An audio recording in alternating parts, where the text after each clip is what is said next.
Welcome to the Wealthy Business Goddess Show for purpose-driven, passion-fueled spiritual entrepreneurs ready to live their purpose, passion and prosperity as they create the life and business of their dreams whilst transforming the world, doing what they love and making fabulous money. Each week we bring you inspiring and empowering topics, popular thought leaders to empower you to transform all areas of your life and business. With your host, spiritual intuitive, entrepreneur, transformational business coach and mentor, Kimberly Lovell.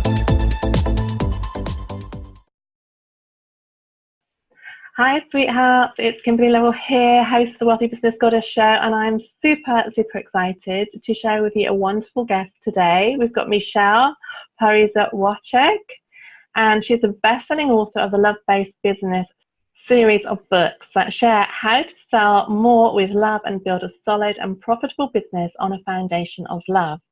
In addition, she owns a copywriting and marketing company, along with writing and publishing fiction. So, Michelle, I am so excited to have you here because I'm all about creating a business based on love and consciousness. You know, there's so much need, I think, for us as entrepreneurs to be able to inspire and empower and create the difference that we want to make in the world. So can you tell us a little bit about how you found your purpose or your mission in terms of creating love-based business? So, first off, I want to say you might also know me as Michelle PW. So Pariza-Wachek is quite the mouthful. It's a beautiful name, though. Yeah. So it's interesting how I guess let me back up a little bit, because I started life as a direct response copywriter, and that's what that is that's writing, and also like online marketer. And so what that is writing the copy, those long sales letters that you're scrolling down going, you know, how much does that thing cost? And, you know, ones that go on and on and on. Yeah. Or those emails that are telling you to click here. So, you know, and some of them can sound very salesy and authentic. And quite honestly, some of them actually are quite manipulative. Yeah. So,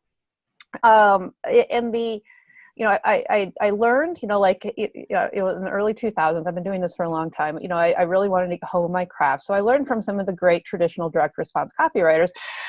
And I learned actually a lot of those very, very manipulative tactics. Mm-hmm. And I spent a lot of time in some of those, like the online internet or the online marketing or internet marketing conferences, also learning. And it was interesting. I remember there would be times that I would be sitting there and the presenter, like, in fact, this just happened a few years ago. I was in a conference and the presenter was presenting this nifty little feature on a software that they're doing that made people believe there were more people in the room. Like, you know, like if you were watching this, you would think there was more people than there actually were. So you could actually completely manipulate the user experience. And I was thinking to myself, and I'm surrounded by all these people that were they got so excited about this, and they're like, "Wow, this is great!" And I'm thinking to myself, "This is why everybody hates marketers." I mean, liars. Right? Yes. You know, and that's the way I really felt with the direct response copy. Now, you know, to the people's credit, my teachers back then, you know, they said this is, you know, they would say this is very manipulative. You know, you know, there are direct response copywriters that spend time in jail. So, Gary Halbert is probably the most famous, and they spend time in jail because they crossed the line. They manipulated, and you know, so that's what happened. And I've always felt really uncomfortable. So I mean, I loved what I loved about direct response copy and marketing is my ability to get results for my clients. And I took that very seriously because, you know, they're paying me money. I wanted them to get a return on their investment. Yeah. And I wanted them to make money. But I didn't like using slimy, salesy, inauthentic, and I especially didn't like anything that was unethical, using any of those methods.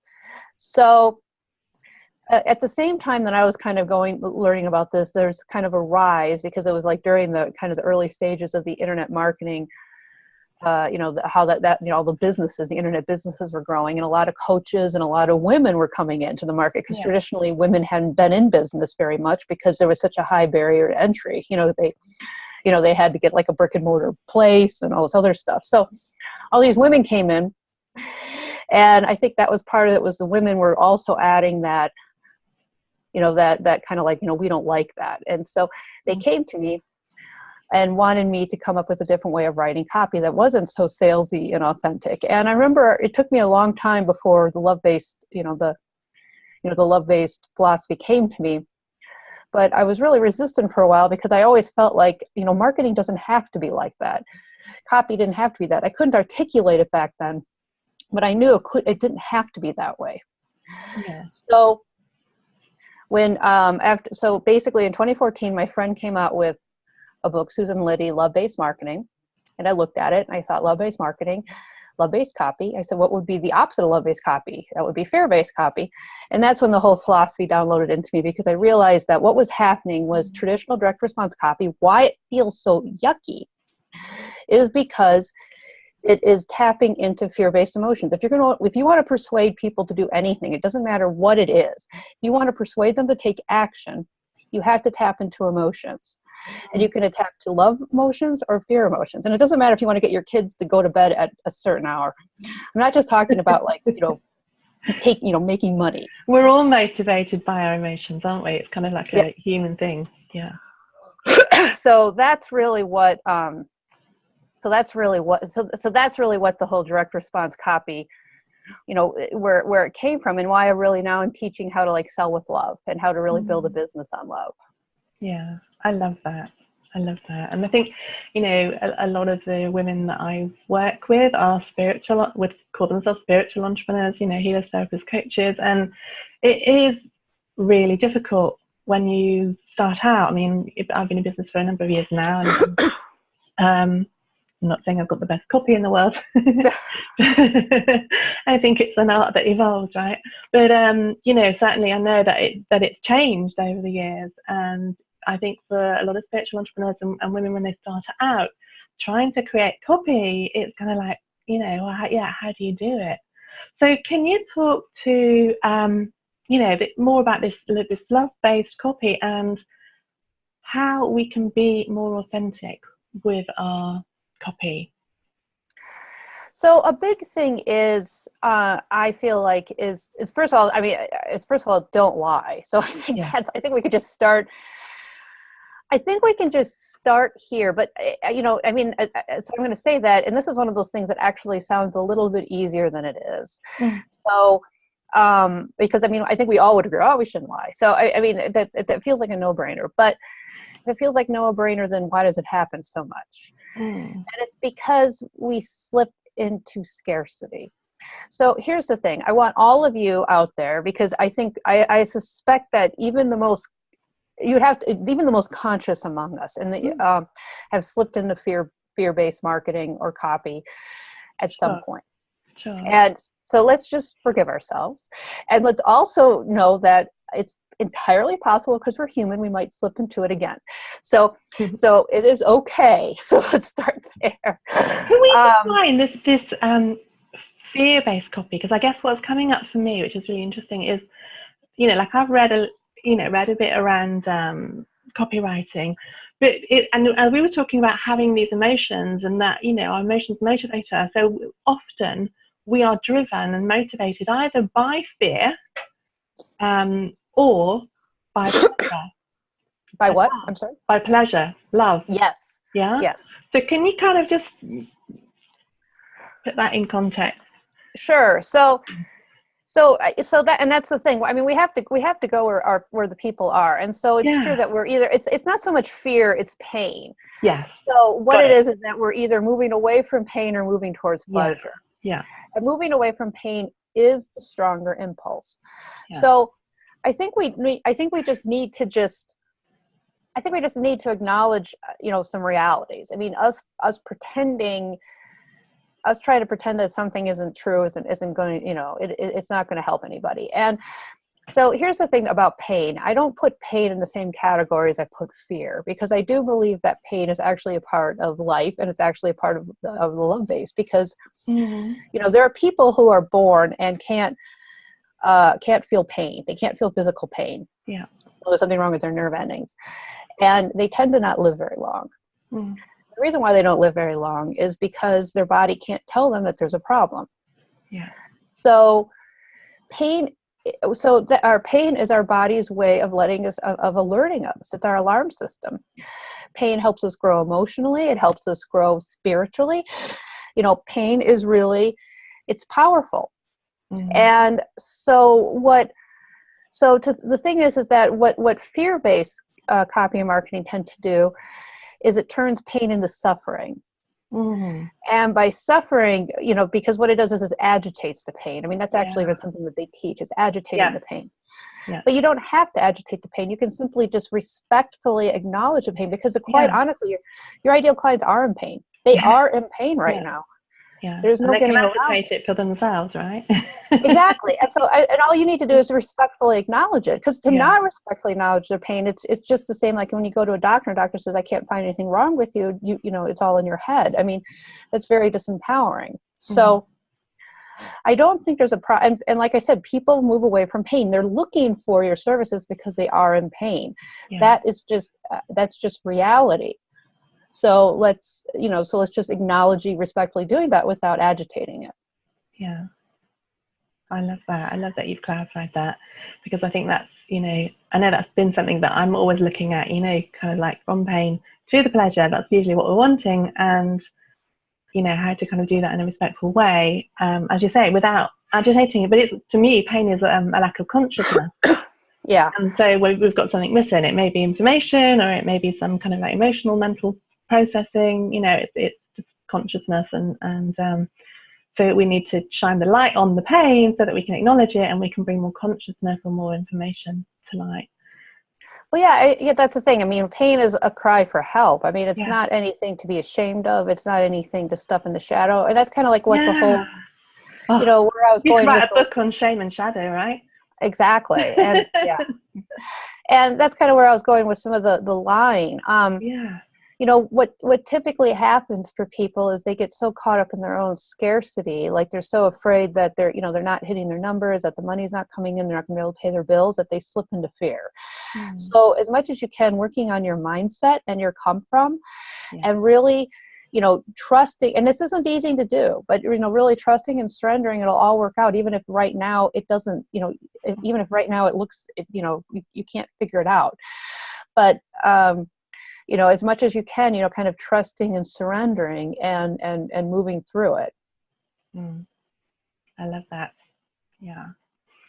So moving out of scarcity, moving into abundance, being in our integrity, and being respectful and mindful, really, of, I think as a lot of healers and therapists and coaches, there's that kind of, I know, and it's the doctor's pledge, isn't it? First, do no harm.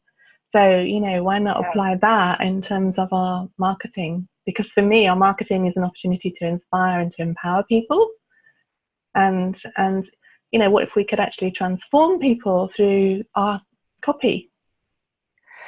Exactly. And I am a big believer that the marketing should reflect the client transformation. Yeah. And so the thing is that I don't really have a problem with you asking your clients, your prospective clients, some hard questions. Like if they're saying no to your offer, even though you're sure it can help them, you asking them, say, I totally respect your decision, but what are you going to do? So if you're not going to do this program, how are you going to solve the problem?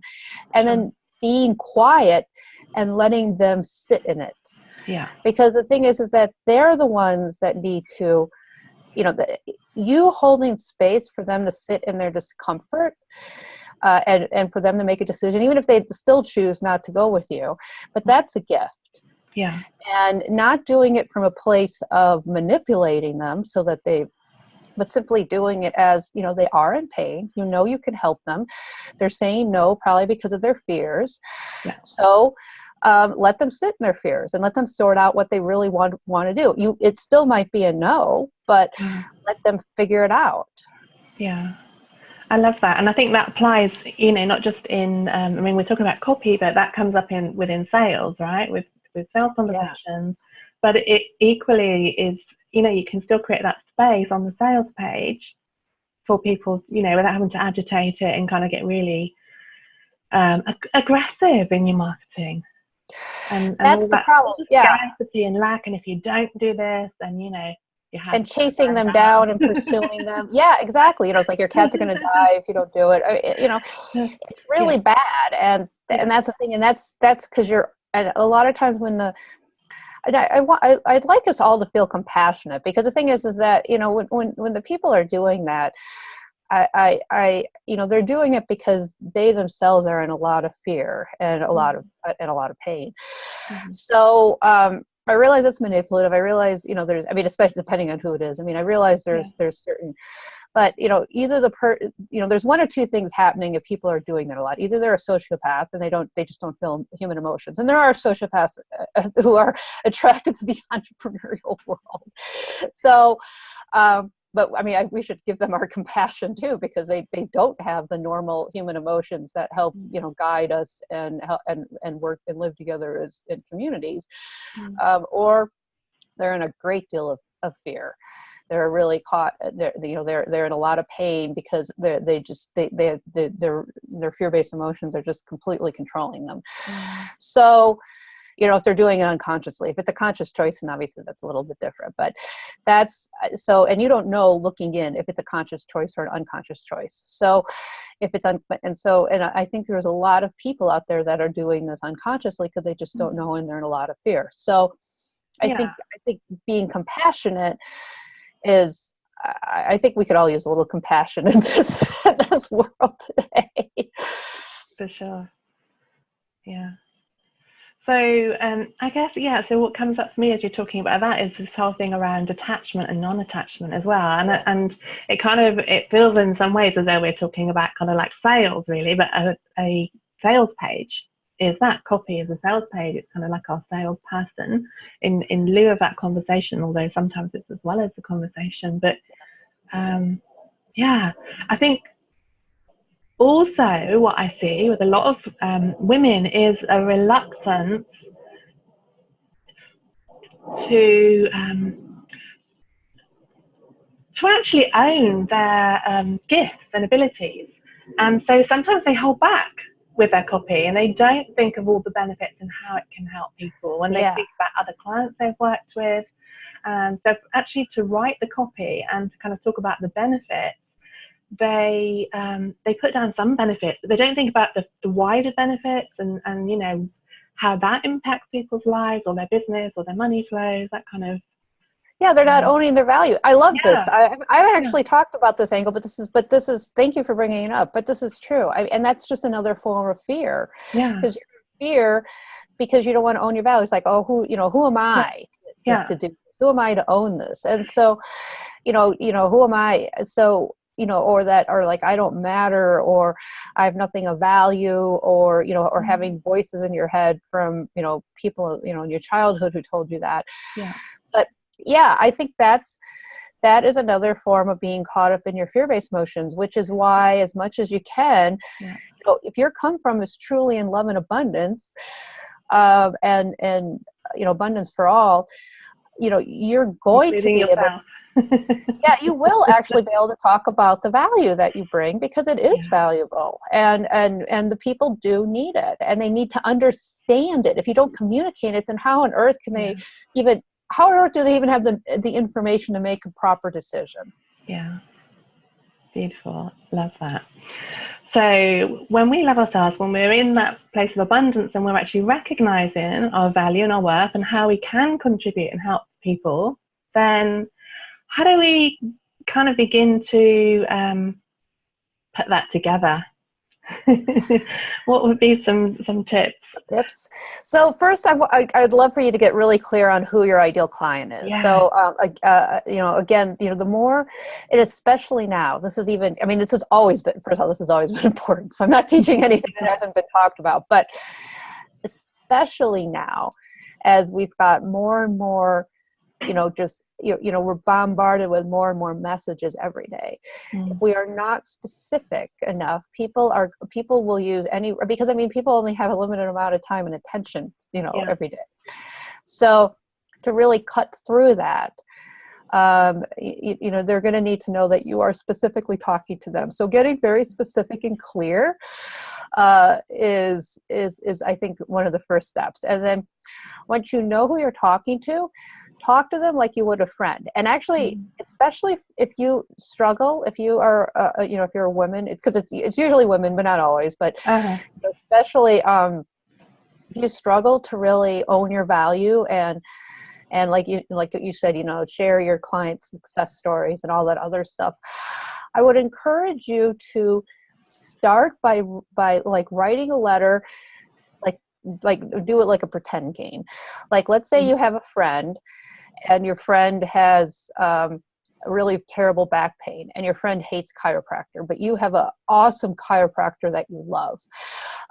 So how would you write this letter to your friend, convincing them they should go to chiropractic? And you see what I did here? I took you out of it. So if you're a chiropractor, this exercise isn't going to work. But if you're the point of it is that you get no value from this. So it's like, your chiropractor is not going to reward you with like anything. You are simply doing this because you care about your friend and you don't want to see your friend suffer. So write that email or write that. Really, I just love that you said that, because it's just so much, mostly what we're wanting to do. Yeah, we love people, we get that they're in pain, we know that we can help them, we want to help them, and so finding that way to reach out. But it is something about talking about ourselves or putting if you take yourself out of it, if you take out the fact that you're going to benefit financially, because as soon as you're going to benefit financially, that could twist and it brings all the unconscious stuff up for people. Right. So I love this. So if you do it from that, then this isn't going to be easy. So again, just be patient with yourself. But then the next time you write your own email or your own letter or your own website copy, put yourself in that place. Pretend that you have no financial interest in this decision, and you are simply there because you don't want to see your ideal client suffer anymore. I love that. If you're a chiropractor, you got to think of something else. You have to do this. You can pretend that your ideal. You can pretend maybe they've got I don't know, like they've got thyroid problems or something. Anything, right? Yeah. Anything. Okay, I love that. And better still, what if we could actually be in that place of being in integrity and be in that place of recognizing that we don't actually need that person's money, right? Because if they're not the client for us, then we don't want to take their money, right? We don't. Yeah. We want. I know there's plenty of clients. Yeah, there are, and I know we might not think there is, and I get it. That's where we've all been there. We've all taken on. Well, we've been in business for long enough. We've all taken on less than ideal clients. I know I have. Yeah, and sometimes just like really unintentionally, because that they're amazing people. You like them, and we really feel like we can help them. Yeah, and so and I think this is another thing that sometimes comes up. I just want to talk about this whole thing around guarantees and working with people. And I know a lot of the women that I've spoken to, they're kind of, when I say about the benefits, and I say, well, what benefits have you had when you've worked with other clients? And, you could make a list of those benefits and put those down. And then one of the things that comes up is like, well, that happened for that person. Like I've had clients who had amazing results from one session. And then I've got clients who've done 6 months, and they haven't got results. Yeah. And so I think there's that fear sometimes that we have about, if I put this down and it's not, like not all of the clients are going to get that, right? And it's that whole thing about us sometimes taking responsibility for our clients and what we can guarantee, can't guarantee. I mean, I can't guarantee anything. I would love to, right? Well, and I think that's a valid point, because the only thing you can guarantee is how you show up. Yeah. So that's really it. You can't guarantee how your clients are going to show up, if they're going to do the work. Yeah. If you don't know that. And so you can certainly guarantee how you show up. And if you feel like you didn't show up then I mean, maybe it is a valid thing. But if you did everything you can, and you also don't know, like, so here's the thing. So, first of all, you can't rescue people. So let's just put that aside. The only person you can rescue is yourself. So you can't rescue your clients as much as you may want to. But, the clients that came to you for 6 months and didn't get results, it's entirely possible that that's part of their journey. And that it was a necessary part of their journey. And it may be painful for you, but you trying to rescue them may actually impact them more than other places. So I think just, as much as you can, to stand strong in your own power, strong in how you show up. Now, if you didn't show up, if you didn't show up, or if you did something manipulative and you kind of know in your heart that this is partially your fault, that's a different story. But, I also don't want you to spend a lot of time agonizing over it. I mean, just, I think, and looking for ways to make yourself wrong. But you'll know, if you made a mistake or not. And if you didn't make a mistake, if you did the best you could. Yeah, it's something I think it's just, it's good to kind of get out there, because I think that it comes from both sides. People reading copy, will it work for me? Yes. And, looking for the guarantee, and then from the coach's point of view, and the person who's writing the copy, it's kind of like, how do you, what do you do? Because, often we get taught that, or lots of books will tell you have to put a guarantee, and then how you word that guarantee, etc., etc. Well, that's just mostly for products. Like, I'm a big guarantee on products, but for services, I think it's too difficult. I mean, that's your time. And or if it's one-to-one, or if it's group programs, and that, or events, etc. There's different guarantees that you can give, but it is that whole thing about, I think, that element of responsibility, and we do our part. And all you can do is take responsibility for yourself and how you show up. And if you did your very best, I think you should be able to sleep well at night. Yeah. Because other people, you cannot take responsibility for how other people are showing up. Yeah. I love that. So we've got these choices when it comes to writing our copy, and you've talked about being authentic. You've talked about coming from that place of love, abundance, and consciousness. How can people get started? So I think, like, start by writing a letter, writing to your friend, and really just tapping into your passion. And I feel like that might be a good place to start. Yeah. Tapping into some of your stories is always helpful too. So I think, really, that kind of stuff is really a great way to, because that's what people are going to be attracted to, your passion, people are attracted to emotions. Yeah. So so the more you can tap into your, and do your own work. I mean, I guess that's the other thing too. Like, if you have a love-based business, and you're committed to walking this path, you have to do your own work. Yeah.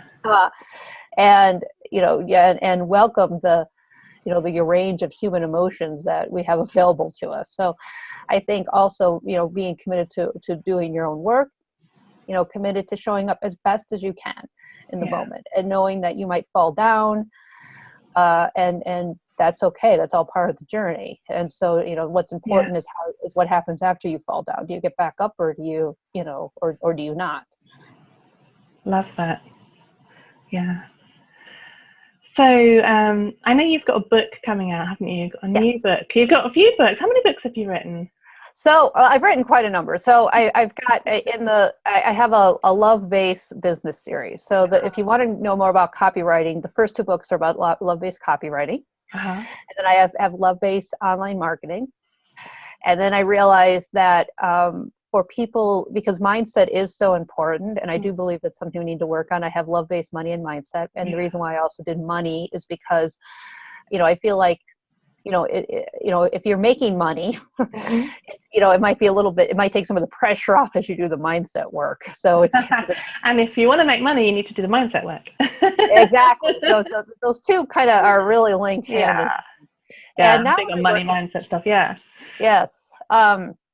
So Love-Based Goals is the newest one, and that's coming out in December 5th. And Beautiful. what I realized is that there are goals where that book is that this is about, there are goals that are calling you that are, and the reason why they're calling you is because these are from your soul. These will by you working on these goals and you making these goals come true, you are becoming the person that your soul wants you to be. Yeah. So it's really about, and so because of that, these can also be some of the most challenging goals. And because these are the ones that your ego and everything about you is trying to protect yourself from, because this is, your soul is, otherwise we would be exactly and precisely who our soul wants to be. And if we're not who our soul wants us to be, it's because we have some blocks and some issues. So this is really about us, how we can make our true love-based goals come true. And so that is the newest book coming out in December. Ooh, that sounds exciting. Yeah, and I'm all about purpose and passion. If we haven't got the passion, if we're not enthusiastic about what we do and we don't love what we do, then I can't sell anything that I don't love. Exactly. I worked in sales like a number of years ago. Almost a past life now. But anyway, it's like you've got it, and it is. It's like if you're enthusiastic about something, then other people get that enthusiasm and make that connection. So you give them so much, so many kind of nuggets and tips and snippets. I think tell our listeners how because you've got two amazing gifts. You've got a love-based copy template. Yes. And I think templates are amazing, as kind of like a framework. So you've got a love-based copy template, and you've also got another free book. Yes. Of course I have a free book. How could I not have a free book? So the love-based copy template, that's another place to get started. So I know I kind of rattled a bunch of stuff up, and the love-based copy template, it's free. Yeah. And that is that's a really good place to get started. And if you get it with the first book, My Love-Based Copywriting Method, that template was designed to work with that book. So they work really well together. However, you don't have to buy the book if you don't want to. The book is $2.99 US on Kindle. So it's not buy the book, people. I know it's not very expensive, but if you really don't want to buy the book, you don't have to. And then my other book is How to Start a Business You Love and That Loves You Back. And it really is about some of the principles. And this book, yes, it's totally designed, obviously, for people who want to start a business. But if you have a business and you don't love it and you don't feel like it loves you, this book will help you as well. So it's got a lot of questions. It's very interactive to really help you actually build a business that you love. Beautiful. And that loves you back. Beautiful. So is there anything else that you want to leave our listeners with, or? So I just I guess because I know I'd said this a few times, but I feel like I can't. It's be patient with yourself. Wherever you are in your journey is perfect. Because I know you can look at people on the outside, like even with me and my 5 books, and plus I've written 2 novels, and I'm writing another fiction series. So, you could look at me and go, "Oh my God, she's done so much," but it's like you don't know the work behind it. You don't know the team. Everybody started precisely where you did, and they figured it out. And so wherever you are in your journey is exactly right. And I think that's important to remember. I love that. Yeah. There's so much of the time I think we're judging ourselves and comparing ourselves. Yes. So, stop it. Yes, exactly. Love yourself like you love others. I just think that, as women, we're all about giving, and often it's like we forget to give to ourselves. Yes. And, if we want to give our gift to other people, we want to give to other people, we need to gift ourselves and be full of that love, of our self-love. So that give from the overflow, not Yeah. It's been such a pleasure to connect with you, Michelle, and I'm sure that our listeners and our viewers are going to have so many tips. So I'm sure they'll be taking notes and jumping all over your free gift. So until we speak again, my darlings, I want to say much love and many blessings, and bye for now. Lots of love. You've been listening to the Wealthy Business Goddess Show. If you've enjoyed the show, subscribe and review our podcast. Sign up to receive your Wealthy Business Goddess resources and join us in the Wealthy Business Goddess community at www.lovekimberly.com/WBG. To find out more about how Kimberly can support you in creating the life and business of your dreams, or to watch the show via video, visit the website at www.kimberlylovell.com.